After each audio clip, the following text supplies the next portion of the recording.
Hey everyone. Today I'm going to show you how to use Pine Script in TradingView so you can create custom indicators, strategies, or alerts that fit your trading style. If this helps you, hit like so more traders can find it. First, open TradingView and go to any chart. At the bottom of the screen, you'll see the Pine Editor tab. Tap it to open the coding window. This is where you can write your scripts. If you're new, don't worry. TradingView has tons of examples and templates you can start with.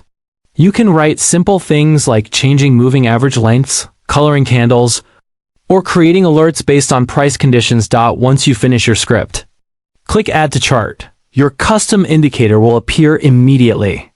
You can also save it for later or publish it if you want to share it with others. If you want to test strategies, Pine Script allows you to run backtests right on your chart, so you can see how your strategy would have performed historically. And that's it. Using Pine Script is all about experimenting and tweaking until you find what works for you.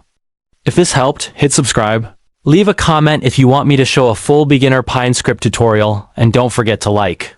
Thanks for watching, and I'll see you in the next video.